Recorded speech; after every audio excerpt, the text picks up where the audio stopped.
To change a picture, like I want to change this logo here, I'm just going to click on the logo and I'm going to right click or control click on change picture. And then I'm going to find my picture, and I have this Coca-Cola logo that I know is transparent. How do I know? Because I can see the text behind it. And then this is another picture, this curtain thing. So I want to change that background, so I'm just going to right click or control click on that one. And I have a picture, let's see.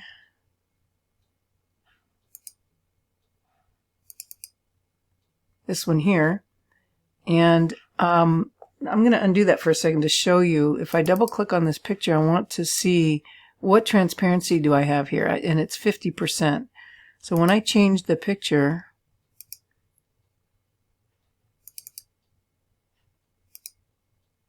notice how it went back to 100% transparency. And so I might want to up this to get like a better feel. And because of the way the picture is, maybe I want the logo to be above them. And the logo is dead center. The picture's off a little bit, so I might want to even resize the picture so the person's standing right below the logo, right?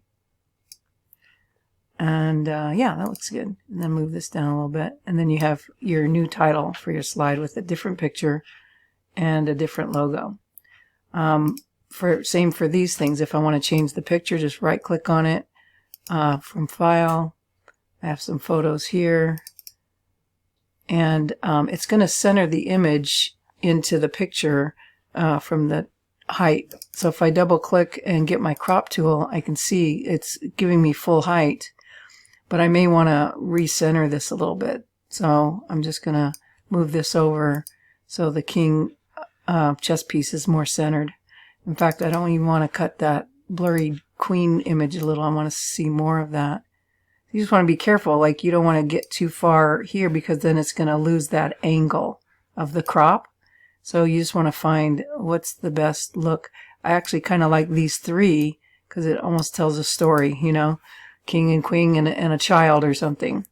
So really critical how you crop pictures. And then here's one that, again, we have a transparency here, but we also have a color treatment to it as well. Because if I were to turn the transparency on, you could see it's still kind of a blue color.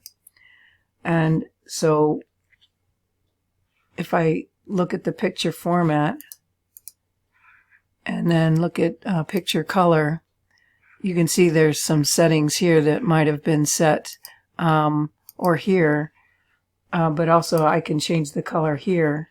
So like if I wanted to change it to a brown color, you can see it's getting more brown, but it's still transparent. So if you take the transparency off to see what colors you're playing with, this is full color. Okay, so to go to transparency, it doesn't have the same effect as it had before with that monotone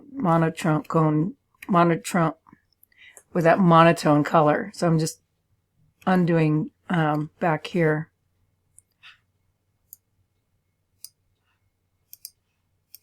So what I would do is, if you want to compare, is duplicate the one, okay? Change your picture.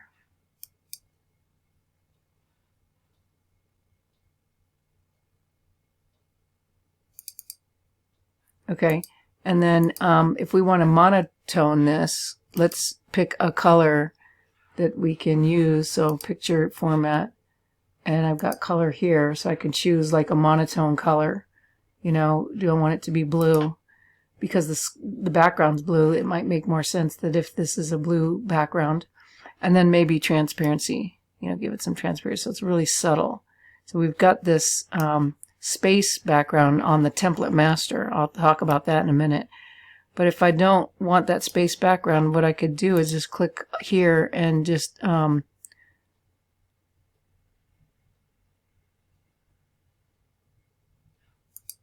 okay, so I had to unselect the picture to get to the format background. And then I want to hide background graphics. So notice now how it went away. So here it is on and here it is off. So I get a more cleaner fade of the picture. Like this one, we still see the background. If we hide background graphics, it has a different effect to it. Okay, so just know you have these choices when affecting these images. And then here, same kind of thing. We're going to change the image. So I'm right clicking. And I have this picture here, but it's kind of weird because we've got these three heads, you know, kind of not much headroom, and this one has a lot of headroom. So what I would do is probably crop it to where there's not a lot of headroom, and I might even want to focus it on just the one person. So we have this 1, 2, 3 kind of feeling where the heads are about the same size. So you get this triptych kind of feeling. So understand that, you know, cropping is an art in itself, and playing with cropping, it really understands how the overall look goes. So changing the picture, cropping it, colorizing it, all those things are available to you. And then also too here, like if we have a product, just right click on it or control click on it, and we're going to change the picture. And we'll do this, get on stage. And of course, we'll probably want to crop this picture a little bit, so I can right click to get my crop tool and then just resize the picture to where I think it might be more appropriate. Here it's like hands up. We don't see the stage much. Maybe we want to see the hands a little bit. You know, the people cheering for them. But understand, you can crop any of these to the size that you need. And notice too that it's going to take one side of the picture and fill it full in the screen and then bleed off the other areas. So like if I wanted to move this off to the left a little bit and have more of a off center look, I can do that. Okay, or I can zoom way in. You know, if I have good resolution on my picture, maybe I want to just see that.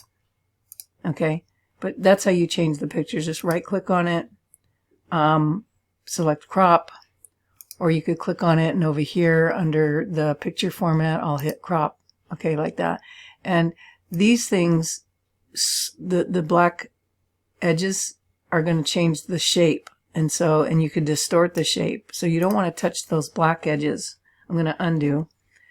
You don't want to touch these. The crop is going to be these white things here. Okay, so if I were to move it there and just get her head, you understand the difference. Okay,